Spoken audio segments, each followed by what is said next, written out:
जब पायलट की नींद ने ली 158 लोगों की जान।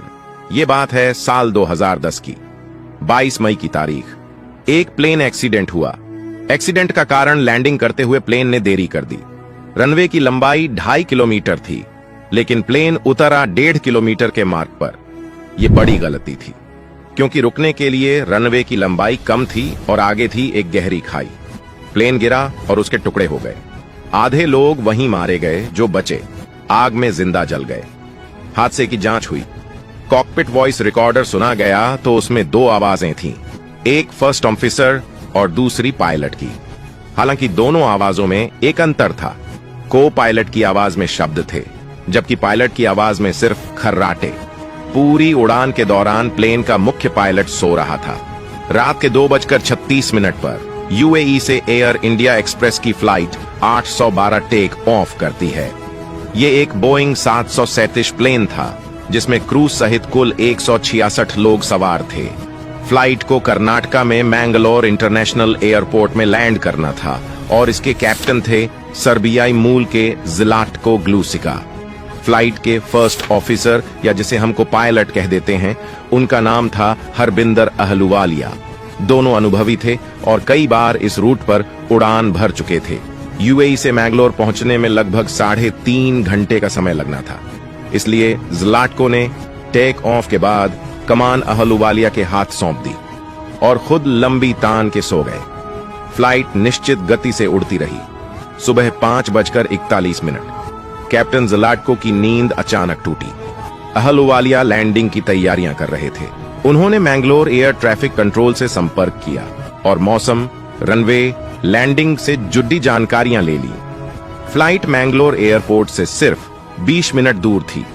मैंगलोर एयरपोर्ट के बारे में खास बात यह है कि यह एक पहाड़ी पर बना है। रनवे एक उठी हुई जमीन पर बने हुए हैं। देखने में ऐसा लगता है मानो किसी टेबल की सतह पर रनवे बने हुए हों। इसी के चलते ऐसे रनवे को टेबल टॉप रनवे बोला जाता है। इनके दोनों छोरों पर समतल जमीन नहीं होती। प्लेन रनवे से आगे गया तो सीधे खाई में गिरेगा। ऐसा ना हो, इसके लिए रनवे के एंड में रेत के ढेर रखे जाते हैं ताकि प्लेन उनसे टकरा के रुक जाए। भारत में मैंगलोर के अलावा 2 और एयरपोर्ट हैं जिनमें टेबल टॉप रनवे है, करेल का कोझिकोड एयरपोर्ट और मिजोरम का लेंगपुई एयरपोर्ट। ऐसे एयरपोर्ट्स पर लैंडिंग काफी पेचीदा हो सकती है, इसलिए केवल स्पेशली ट्रेंड पायलट्स को ये जिम्मेदारी दी जाती है। फ्लाइट 812 में ये जिम्मेदारी कैप्टन ज़्लाटको की थी, लेकिन उस रोज लगभग 2 घंटे की नींद ले चुके ज़्लाटको उनींदे थे।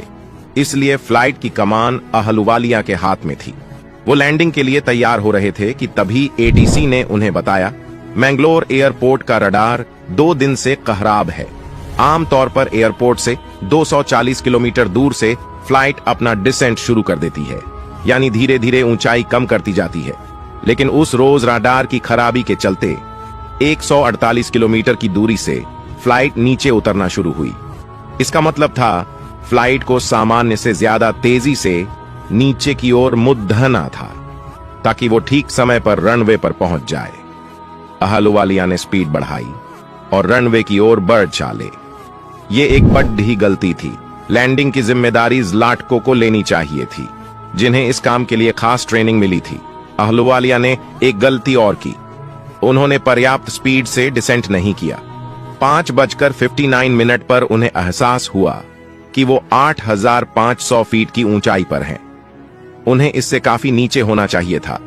अहलुवालिया ने लैंडिंग गियर गिराया और स्पीड ब्रेक लगा दिए ताकि प्लेन नीचे की ओर जाए, लेकिन ज्यादा तेजी से आगे नहीं। हालांकि इससे भी कुछ फायदा न हुआ।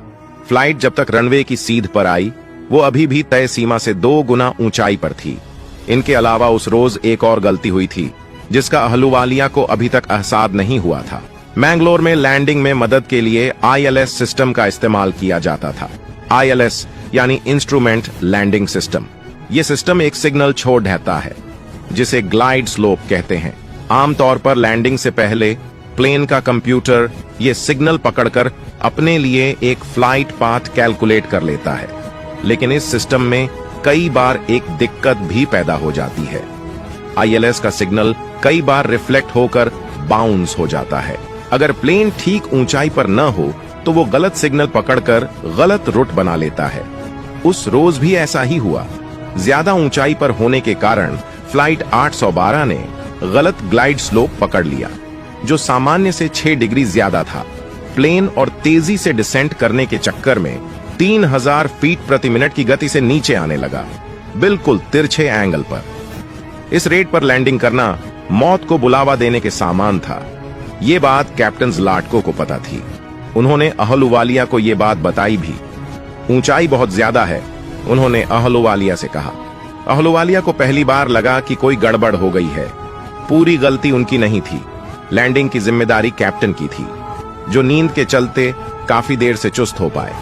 उन्होंने तुरंत प्लेन की कमान अपने हाथ में ले ली। प्लेन तेजी से रनवे की तरफ BRH रहा था, बिल्कुल तिरछे एंगल में। ऐसी सिचुएशन में स्टैंडर्ड ऑपरेटिंग प्रोसीजर के अनुसार प्लेन को दोबारा उड़ाकर लैंडिंग के लिए दोबारा कोशिश करनी होती है। एविएशन की भाषा में इसे गो अराउंड करना कहते हैं। अहलुवालिया ने अपने कैप्टन ये बात कही, लेकिन कैप्टन ने बात अनसुनी करते हुए ऑटो पायलट बंद किया और मैन्युअल लैंडिंग की तैयारी करने लगे। प्लेन इतनी स्पीड में था कि उसका पिछला पहिया रनवे से टकराया और प्लेन ने उछाल मार दी। स्पीड कम करने के लिए कैप्टन ने रिवर्स थ्रस्ट ऑन किया। रिवर्स थ्रस्ट यानी इंजन का उल्टी दिशा में घूमना, ताकि वो प्लेन की स्पीड काम करने में मदद करे। प्लेन अब रनवे को छू चुका था, लेकिन जब तक वो उतरा वो 2.5 किलोमीटर के रनवे पर 1.5 किलोमीटर आगे पहुंच चुका था। यानी रुकने के लिए उसके पास बस 1000 मीटर की दूरी थी। प्लेन की स्पीड अभी भी बहुत ज्यादा थी। पायलट ने ऑटो ब्रेक सिस्टम ऑन किया, फिर भी प्लेन की स्पीड इतनी कम न हुई कि वो समय से रुक सके। अहलुवालिया आगे अंजाम देख रहे थे। वे चिल्लाकर बोले, रनवे खत्म हो गया है। ये बात लगभग पक्की हो चुकी थी कि प्लेन इसी तरफ चलता रहा तो रनवे से आगे चला जाएगा। पायलट भी ये बात समझ चुके थे। हदबद्धी में उन्होंने दोबारा टेक ऑफ की कोशिश की। अभी कुछ देर पहले हमने बताया कि प्लेन के स्पीड कम करने के लिए उन्होंने रिवर्स थ्रस्ट चलाया था। इतनी जल्दी प्लेन को रिवर्स से फॉरवर्ड थ्रस्ट में लाना मुश्किल था। पायलट ने फिर भी कोशिश की, लेकिन अब बहुत देर हो चुकी थी। प्लेन रनवे से आगे बढ़ते हुए बालू के ढेर पर CRH गया। उसकी स्पीड इतनी तेज थी कि ये भी उसे रोकने के लिए काफी नहीं था। प्लेन का दायां पंख रनवे के एंड पर मौजूद कंक्रीट के फ्रेम से टकराया, जो ILS सिस्टम लगाने के लिए बनाया गया था। इसके बाद वो सीधे एक खाई में जा गिरा। प्लेन के 2 टुकड़े हुए और आग लग गई। प्लेन में सवार 166 में से आधे लोग शुरुआती टक्कर में ही मारे गए, बाकी लोग आग से घिरे थे। इनमें से सिर्फ 8 लोग किसी तरह प्लेन से निकलने में कामयाब रहे।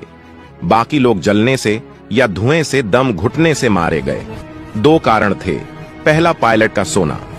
कॉकपिट वॉइस रिकॉर्डर से पता चला कि उड़ान की शुरुआत से अगले 110 मिनट तक कैप्टन ज़्लाटको सोए हुए थे। उड़ान के दौरान सिर्फ आखिरी 23 मिनट में वो होश में थे।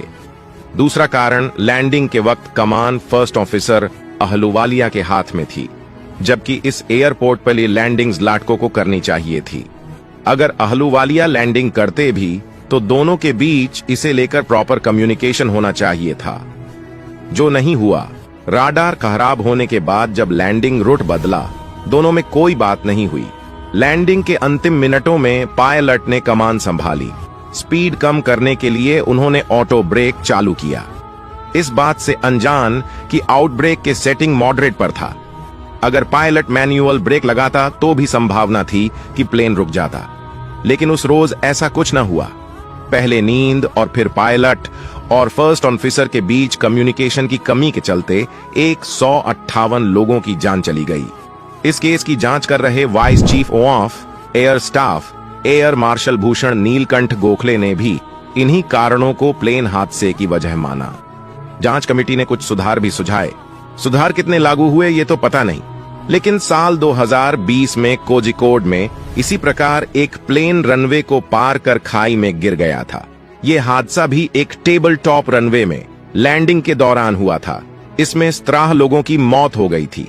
अगर आपको यह जानकारी पसंद आई हो या कुछ नया सीखने को मिला हो तो प्लीज इसे दूसरे सोशल मीडिया नेटवर्क पर शेयर जरूर करें।